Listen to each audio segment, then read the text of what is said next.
ஆண்டவரும் இரட்சகருமான இயேசு கிறிஸ்துவின் நாமத்தினாலே இந்த காணொளி மூலியமா உங்களை சந்திப்பதை நான் மிகுந்த மகிழ்ச்சி அடைகிறேன். தேவனுடைய பிள்ளைகளே, தொடர்ந்து இந்த காணொலியை பார்த்து கொண்டிருக்கிறீங்க. அநேகருக்கு இந்த காணொலி அனுப்பிவிடுங்க. நிச்சயம் உங்களுக்கு ஆஸ்வதமாக இருக்கும். இது நீங்கள் செய்கிற ஒரு ஊழியமாக இருக்கும். என் அன்புக்குரியவர்களே, வானம் பூமி ஒழிந்தாலும் கர்த்தருடைய வார்த்தை ஒரு நாளும் ஒழியாது. ஏன்னா வார்த்தை ரொம்ப முக்கியமானது. இந்த நாளிலே உங்கள் மத்தியிலே நான் பேசக்கூடிய தலைப்பு என்னவென்றால் மனக்குழப்பங்கள்.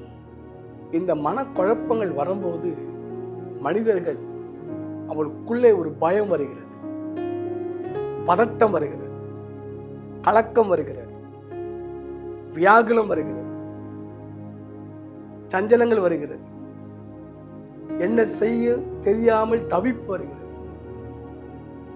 அதனால் குடி, பல தவறான காரியங்கள், முடிவு தெரியாத நிமித்தம் அவர்கள் மரணத்தை நோக்கி கொண்டிருக்கிறார்கள், போதைக்கு அடிமையாகிறார்கள், பல தப்பான வழிகளை கடந்து போய் கொண்டிருக்கிறார்கள்.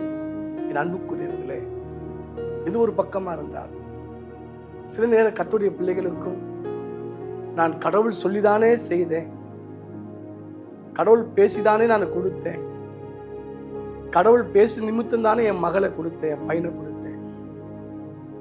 ஆண்டவர் சொல்லிதானே இந்த கம்பெனி நடத்தினேன், கடவுளுடைய வார்த்தை கேட்டுதானே இந்த பிஸ்னஸ் பண்ணேன், கடவுள் சொன்னதுனால இந்த பிஸ்னஸ் நான் இறங்கினேன், கடவுள் சொல்லிதானே இந்த வீடை வாங்கினேன், கட்டினேன் என்று பல விதமான பேச்சு. எப்போ இந்த வார்த்தை வரும்? ஒரு மனம் குழப்பத்தில் இருக்கும். என் அன்புக்குரியவர்களே, நீங்கள் நன்றாக கவனிக்க வேண்டிய விஷயங்கள். இந்த குழப்பத்தில் எடுக்கிற ஒரு தீர்மானம் தவறானது. இந்த குழப்பத்திலிருந்து நம்ம எப்போ வெளியே வருவது, எப்படி வெளியே வருவது, இது என்ன மூலக்காரம், என்ன செய்யணும்? அநேகருக்கு கால் பண்ணி பேசும்போது சொல்ற வார்த்தை என்னவென்றால், பிரதர்,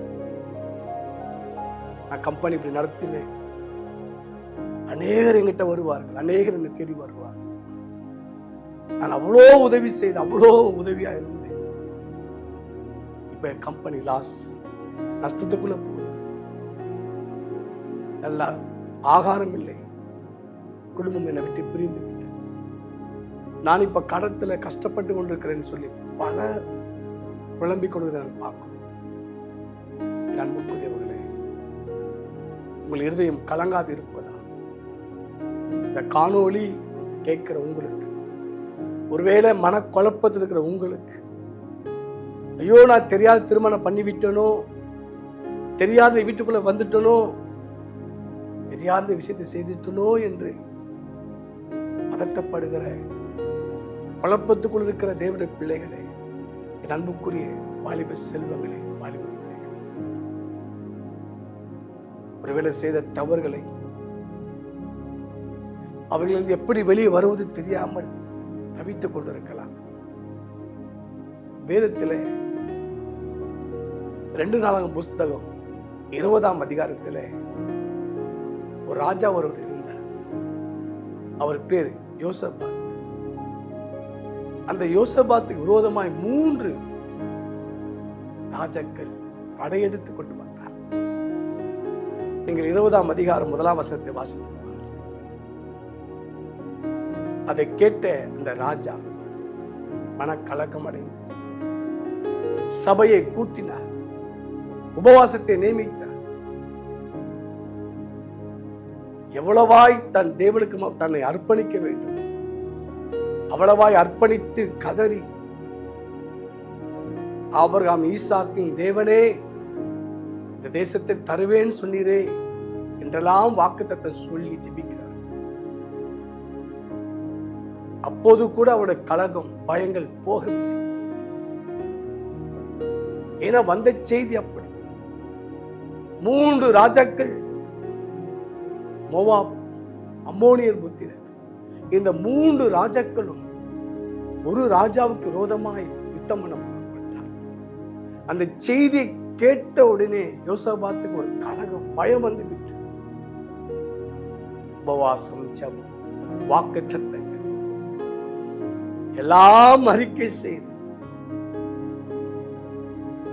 அப்போது கூட அவருக்கு பதில் கிடைக்கவில்லை.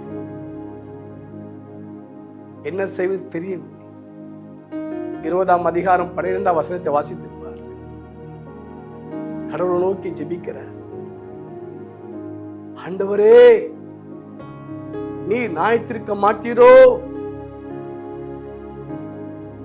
இந்த ஏராளமான ஜனத்துக்கு முன்பாக நிற்பதற்கு எனக்கு பலன் இல்லை, என்ன செய்வது தெரியவில்லை என்று ஒரு அங்கலாய்ப்போடு நான் உண்மையே சார்ந்திருக்கிறேன் சொல்லி நிற்க பலன் இல்லை, என்ன செய்வது தெரியவில்லை என்று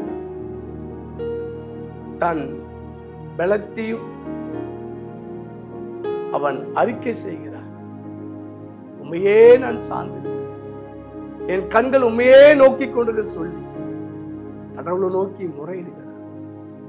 என் அன்புக்குரியவர்களே, ஜன கூட்டம் இருந்தது, உபவாசம் பண்ணக்கூடிய ஆட்கள் இருந்தார்கள், வாக்கு தத்துவம் இருந்தது, எல்லாம் இருந்தார். எனக்கு பலன் இல்லை, என்ன செய்ய தெரியவில்லை என்று சொல்லும் போதுதான் 15ஆம் வசனத்திலே லேவி ஒருவன் மேல் தேவனுடைய ஆவி இறங்கி கர்த்தர் பேசுகிறார். யுத்தம் கர்த்தருடைய, செய்ய போற மக்கள் யூதா ஜனங்கள் என்று சொன்னார். 21ஆம் வசனம் 22ஆம் வசனம் வாசித்து, அவர்கள் கத்தியை எடுத்துக்கொண்டு போய் யுத்தம் பண்ணவில்லை, பெரிய பெரிய பராக்கிரமசாலியை கொண்டு போய் யுத்தம் பண்ணவில்லை, பெரிய பெரிய கூலி படையில கொண்டு அவர்கள் யுத்தத்துக்கு போகவில்லை. என் அன்புக்குரியவர்களே, துதிக்கிற ஜனங்களை நிப்பாட்டினார். அவர்கள் செய்த ஒரு காரியம், கர்த்தர் நல்லவர், அவர் கிருபை என்றும் உள்ளது என்று சொல்லும் போது பதிவிருந்தவர்கள் எப்போ இந்த நாட்டை பிடிக்கலாம், நம்முடைய மக்களை அடிமைப்படுத்தலாம் என்று நினைத்த அந்த 3 கூட்டத்தையும் ஆண்டவராகிய தேவன் விரோதங்களை எழுப்பி அவளுக்குள்ளே வெட்டுண்டு மடிந்து போனார். என் அன்புக்குரியவர்களே, குடும்ப வாழ்க்கையில ஒரு கலக்கம், தொழில ஒரு கலக்கம், நல்லா இருந்த சரீரத்தில் ஒரு பலவீனம் வந்து, ஐயோ நான் என்ன தப்பு செய்தேன், என்ன பாவம் செய்தேன் என்ற வேதனையோடு நீ கலங்கி கொண்டிருக்கலாம். நான் எவ்வளோ மாத்திரை சாப்பிடுறேன், எவ்வளோ காரியத்தை செய்கிறேன், இது வந்து என்னால் வெளியே வர முடியவில்லை, நான் யாருக்கும் ஒரு கேடு செய்யவில்லை, தவறு செய்யவில்லை, என் குடும்பத்துக்கு மட்டும்தான் இந்த பிரச்சனை என்று சொல்லி பல பெருமூச்சோடு வேதனையோடு நீங்கள் கண்ணீரோடு அழுது கொண்டிருக்கலாம். எவ்வளோ உபவாசம் பண்ணிட்டோம் பாஸ்டர், போகாத எவ்வளோ வாக்குத்தத்தை சொல்லி ஜெபம் பண்ணிட்டேன். என் அன்புக்குரியவர்களே, நீங்கள் அவரை சார்ந்து கொள்ள, அவர் சார்ந்து கொள்ளும் போது வேதம் சொல்லுகிறது, இந்த ஜனத்துக்கு பயப்படாமல் கலங்காமல் இரு என்று தேவன் அந்த ராஜாவை திடப்படுத்தி 2 நாளாகும் 20-15 தொடர்ந்து வாசித்திருக்கிறார், திடப்படுத்தினார். இன்னைக்கு கர்த்தவனோடு பேசுகிறார். நீங்கள் அந்த கலகத்தை விட்டு வெளியே வர வேண்டாமா? அந்த பயத்தை விட்டு வெளியே வர வேண்டாமா? உங்களுக்கு யுத்தம் இல்லாமல் இளைப்பாற வேண்டாமா? ஒரு மனதில் அமைதி தேவையா? குடும்பத்தில் அமைதி தேவையா? செய்ய வேண்டிய ஒன்றுதான், அவரை சார்ந்து, அவர் நல்லவர். எதை சொல்லுகிறது? ரோமர் 8:28 அவரிடத்தில் அன்பு கூறும்போது அவர்களுக்கு சகலமும் நன்மைக்கு எதுவான நடக்கும். என்ன நன்மை நடந்தது? கூட்டம் கூடி வந்தவர்கள் பாருங்கள், ஒரு மனிதன் சண்டை போடும் போது உடம்புல நகை எதுவும் கொண்டு வர மாட்டார். ஆனா யுத்தம் பண்ண புறப்பட்ட போது நகையை போட்டு கொண்டு வந்தார். அந்த இடம் பேர் பராக்கா. 3 நாள் யுத்தம் பண்ணி அல்ல, 3 நாள் சண்டை போட்டார்கள், 3 நாள் யுத்தம் பண்ணி அல்ல, துதித்தார். 3 நாள் கொள்ளையடித்தார். ஒரு கொள்ளை என்பது உடனே கையில எடுத்துக்கொண்டு போவதுதான் கொள்ளை. ஆனா இவர்களை பாருங்கள், 3 நாள் கொள்ளடித்தார். ஒருவேளை மனசனால, பிசாசால, வியாதியால உங்கள் இருதயம் கலங்கி கொண்டிருக்கலாம். எனக்கு யாருமே இல்லை என்று வேதனையோடு இருக்கிறார். என் தொழில் இப்படி இருந்த தொழில் இப்போ நாசனமாய் போய்விட்டது. இது எப்படி நான் மறுபடியும் மேல கொண்டு வருவேன்? என்ன செய்வேன்? அந்த யோசேப்பு சொன்னது போல நீங்க சொல்லி புலம்பிக் கொண்டிருக்கலாம். இந்த புதிய ஆண்டுக்குள் போக போறேன், கடங்கானுக்கு நான் என்ன பதில் சொல்வது? ஐயோ, என் மனைவி பிள்ளைங்க என்ன பதில் சொல்வது? என் கணவனுக்கு என்ன பதில் சொல்வது? என் கணவனுக்கு தெரியாம நான் பணத்தை வாங்கி கொடுத்து ஒவ்வொரு இரவும் பயந்து இருக்க. பணம் வாங்கினவர்கள் என்னை ஏமாத்தி விட்டார். என் அன்பு சகோதரி அழுது கொண்டிருக்கிறாய். என் அன்பு தெய்வ பிள்ளை அழுது கொண்டிருக்கிறாய். கடவுள் அந்த இக்கட்டான சூழ்நிலை வெளியே கொண்டு வருவார். கலங்காதீர்கள். அவர் உங்களை திக்கட்டான விடமாட்டார். அவரை சார்ந்து இதுவரைக்கும் பலத்தில் எல்லாவற்றையும் செய்து விட்டீர்கள், நிறுத்துங்க. அவரை சார்ந்து கொள், அவரை கிருபையை சார்ந்து கொள். அவர் நல்லவர் என்று சொல்லிக் கொண்டிருங்க. நிச்சயம் இந்த நாள் ஒரு அற்புதத்தின் நாளாய் உங்களுக்கு மாறும். உங்களுக்கு நான் ஜெபிக்க விரும்புகிறேன்.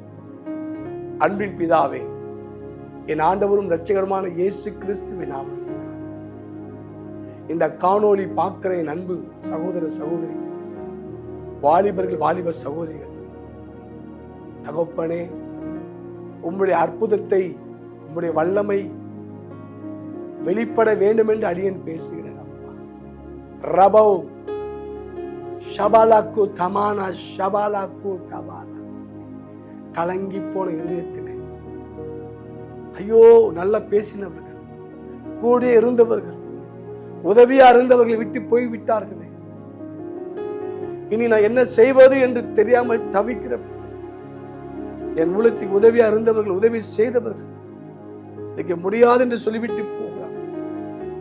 நான் இனி இந்த ஊழியத்தை எப்படி செய்வது, எப்படி நடத்துவது என்று கலங்கியிருக்கிற தேவனுடைய பரிசுத்தவான் ஜெபிக்கிறேன். ஆண்டவர் அற்புதம் செய்யும், அற்புதம் செய்யும். புதிய வாசல் இயேசுவின் நாமத்தில் நம்முடைய பிள்ளைகளுக்கு திறக்கப்படுவதாக. திருமணம் பண்ணி முடித்து என் மகன் இந்த கடத்தை அடைப்பான்னு நினைத்தேன். ஆனால் என்னை விட்டு போய்விட்டான். இனி இந்த கடத்தை அடைப்பது எப்படி என்று ஒரு குழப்பம். ஐயோ, பைத்தியம் பிடிக்குமோ என்று கலங்குற தாய்மார்களுக்காக, என் சகோதரிக்கான ஜெபிக்கலாம். அவர்களுக்கு இப்போது அற்புதம் செய்.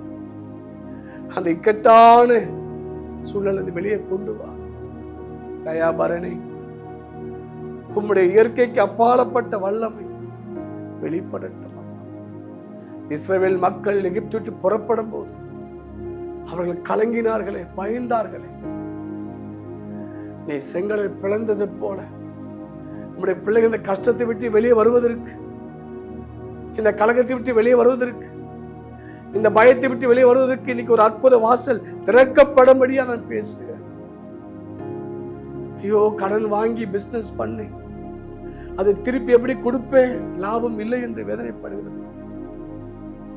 அற்புதம் நடக்கட்டும், அதிசயம் நடக்கட்டும். ஐயோ, நான் கடன் கொடுப்பேன்னு சொல்லி வாக்கு கொடுத்துட்டேன், டேட்டை சொல்லிவிட்டேன், நெருங்க நெருங்க மன குழப்பம் அடைகிறது. ஆண்டவரே, என்னை பொய்க்கார் என்று சொல்வார் என்று கலங்குற பிள்ளைகளுக்கு இந்த நாள் ஒரு அற்புத நாளாக இருப்பதா. வைவாச திறக்கப்படட்ட, வைவாச திறக்கப்பட, அவளுக்கு உதவி செய்யற மக்களை எழுப்பி கொடு, எழுப்பி கொடுமாப்பா. இவற்ற நன்மை பெற்றுள்ள எத்தனை பேர் இருக்கலாம். ஒருவேளை நன்றி மறந்து இருக்கலாம். அவளோடு இடைப்பட்டு நம்முடைய பிள்ளைகளுக்கு உதவி செய்ய எழுப்புங்க அப்பா. தேவரே, அற்புதம் நடக்கட்டும், அதிசயம் நடக்கட்டும். நம்முடைய உதவிக்காரன் நீட்டப்படட்டும் ராஜா. பிள்ளையுடைய படிப்புக்காக வாங்கின கடன் ஆண்டவரே அதுக்கு அடைக்க உதவி பண்ணும். ஐயோ, உடம்பு முடியாத போது டாக்டருக்காக வாங்கின எல்லாம் கடன், தேவனே அந்த அடைக்க உதவி பண்ணு. அதிசயம் நடக்கட்டும். எல்லா நெருக்கங்கள் மாறட்டும், குழப்படிகள் மாறட்டும். இது நிமித்தம் தூக்கம் இல்லாமல், இரவுல சரியா தூக்கம் இல்லாமல் கலங்கி கொண்டிருக்கிறேன். அந்த கலகத்தை விட்டு வெளியே வரட்டும். இதனால் சரீரம் மெலிந்து கொண்டிருக்கிறது. அந்த சரீரத்துக்குள்ள ஜீவன் இறங்கட்ட. பில்லி சுரித்தால் பாதித்த சரீரத்தில் இப்போதே ஆண்டவர் அந்த அசுத்த ஆவிகள், பில்லி சுரி ஆவிகள் வெளியேறட்டும், வெளியேறட்டும். அற்புதம் நடக்கட்டும். நான் யாருக்கும் ஒரு கேடு செய்யவில்லை, எனக்கு மாத்திரம் ஏன் இந்த கஷ்டம் என்று சொல்லுங்க. நீ மன இறங்க, அற்புதம் செய். இப்போது இயேசுவின் நாமத்தினால் இந்த ஜீவன் இறங்கும்படியாக கட்டளை. சரீரத்தோட கட்டிகள், நீர் கட்டிகள், கேன்சர் கட்டிகள் எல்லாம் இப்போது சபிக்கப்பட்டு போ என்று கட்டளை. இந்த சுகமளிக்கிற வல்லமை இயேசுவின் நாமத்தில் இறங்கும். லங்ஸ் கேன்சர் இப்போது கேன்சர் சபிக்கிறேன், லங்ஸ் விட்டு வெளியேறட்டு. பிளட் கேன்சர், போன் கேன்சர், முடியில கேன்சர், கண் கேன்சர், நாக்குல கேன்சர், உதடுகள கேன்சர், எங்கெல்லாம் அந்த கேன்சர் வியாதியை சபிக்கிறேன், சபிக்கிறேன். சரீரத்தை அலர்ஜிகள் முறியடிக்கப்படும். சுகமளிக்கிற வல்லமை இறங்குவாங்க. The healer, the healer, Jesus Christ. அடுத்த படிக்க இருக்கிற பிள்ளைகளுக்கு இப்போது காணொலியை பார்க்கும் போது ஜீவன் இறங்குவது, இறங்குவது. அந்த முடக்கப்பட்ட எலும்புகள், நரம்புகள்லாம் உயிரிழக்கட்டும், சுகமளிக்கப்படும். அந்த படுக்கை மாற the name of Jesus. குடும்பத்துக்குள்ள பில்லி சுனியா ஏவலா வெளியே போய் பிரிந்த குடும்பங்கள் ஒன்றாய் சேர்ந்து தகப்பனே அன்பு நிமித்தம் பிரிந்தவர் மறுபடியும் ஒன்றாய் சேர. அதிசயம் நடக்கட்டும், அற்புதம் நடக்கட்டும். வேலை வாய்ப்பு இல்லாத இருக்கிற பிள்ளைகளுக்கு வேலை வாய்ப்பு உண்டாகட்டும். கர்ப்பத்தின் கனிகளில் கலங்கிருக்கிற அந்த பிள்ளைகளுக்கு கர்ப்பத்தின் கனி கிடைக்கட்டும். திருமணத்துக்கு காத்திருக்கிற பிள்ளைக்கு திருமண காரியங்கள் வாய்க்கப்படும். குடும்பங்களை திருமணம் நடந்து குழப்பதுகிற பிள்ளைகளுக்கு அற்புதம் நடக்கட்டும். ஊழியம் பண்ற ஒரே குழப்பமா இருக்கு. தேவன் அழைத்தாரா, அழைக்கவில்லையா, இந்த கடவுள் சொல்லிதான் செய்தமா என்று தெரியாம குழம்புற பிள்ளைகள் ஒரு தெளிவடை. தேவ சத்தம் கேட்க ஆசை. கர்ப்பத்தின் கனி ஆசை. வீடு கட்டி பாதி நிற்கிற அந்த வீடு மறுபடியும் கட்டப்படபடி பேசு. அதுக்கேற்ற வாசல் திறக்கப்படட்டே. இந்த நாள் அற்புத நாளாக இருக்கும். சிறு வியாபாரங்கள், பெரிய தொழில், பிசினஸ் அகால மரணங்களை சபிக்க. பிள்ளைகள் வாகனத்தை போகும்போது வரும்போது கர்த்தருடைய தூதர்கள் இறங்கி பாதுகாக்கட்டும். ஊழியத்துக்கு போகும்போது விட்டு போற பிள்ளைகளை வேலி அடைக்க, மனைவிமார்களை வேலி அடைக்க, குழந்தைகளை வேலி அடைக்க. ஐயோ என்னால சரியா படிச்சாலும் நிக்க மாட்டேன்னு சொல்லி பிள்ளைகளுக்கு அந்த அற்புத ஞானம் வெளிப்படட்டும். இயேசுவின் இரவுல சரியா தூக்கம் இல்லாம தேவையில்லாத சொப்பனத்தை கொண்டு வர ஆவிகள் சபிக்கப்பட்டு வெளியேறும். அறுதிசயம் நடக்கும். கெட்ட சொப்பனங்களை சபிக்கப்படட்டும். நித்திரை இன்பமா இருக்கட்டும், மகிழ்ச்சி இருக்கட்டும், வருமானம் விருத்தியாகட்டும், முன்னேறட்டும். ஊழியத்துல பிளெஸிங் காணட்டும், மேன்மை காணட்டும். கர்த்தருடைய ஊழியத்துக்காக வாரி இறைக்கிற கொடுக்கிற பிள்ளைகள் தொழில் வருமானங்களை ஆசீர்வதி பிளஸ் பண்ண. இந்த காணொலி கேட்கும் போது அவருடைய உடல்ல இருக்கிற எல்லா பலவீனம் மறைந்து போகும், கட்டிகள் மறைந்து போகும். கண் பார்வை மங்களா இருக்கிற கண் பார்வை தெளிவடையட்டும், செவிடு காதுகள் திறக்கப்படட்டும். அவருடைய அக்கௌண்ட்ல பணங்கள் வந்து சேரட்டும், அந்த உழைப்புக்கேற்ற வருமானங்கள் வந்து சேரட்டும். தடைப்பட்டுகிற வருமானங்கள் சீக்கிரம் துரிதமாய் வரட்டும். எதிர்பார்த்திருக்கிற ஜெபிக்கிற பிள்ளைகளுக்கு எல்லாம் பதில் இயேசுவின் நாமத்தில் கிடைக்கும்படி நான் பேசுகிறேன். உயர்வுகள் வரட்டும், வேலையில உயர்வுகள் வரட்டும். பிளஸ் பண்ண வீடு வாசல் இல்லாத பிள்ளைகளுக்கு வீடு வாசல் உண்டாக்கப்படட்டும். குடிகார புருஷர்கள் குடியை விடட்டும். அந்த குடியை மறக்கக்கூடிய ஜீவன் இறங்குவதா, முரட்டாட்ட கணம், முரட்டுத்தனமான பிள்ளைகள், ஐயோ சொல்ற பேச்சு கேட்க மாட்டோம். அப்படியாப்பட்ட குடும்பங்கள், பிள்ளைகள் நிமித்த கலகமடைந்த தாய்மார்கள் சமாதானம் உண்டாகட்டும், சந்தோஷம் உண்டாகட்டும். இந்த காணொலி ஆயிரங்களுக்கு லட்சங்களுக்கு போகட்டும். அதிசயம் நடக்கட்டும். முஸ்லிம் மந்திரங்கள் ஆண்டவரே, கேரளா எந்தெந்த மந்திரத்தில் ஈடுபட்டு வியாபாரத்தை, தொழிலைய, குடும்பத்தை நாசம் பண்ற தீய ஆவிகளை சபிக்கப்பட்டு நல்லா ஜெபிக்கப்படாது இருக்கிற தடை நீங்கி வாடி பிள்ளைகளுக்கு தேவைகள் பாதுகாப்பு இருக்கட்டும். அசுத்த வல்லமையை தொடாதபடி காவல் வை. ஆசீர்வதி. இயேசுவின் மூலம் ஜெபிக்கிறோம் பிதாவே. ஆமென். God bless you. கர்த்தர் உங்களை ஆசீர்வதிப்பார்.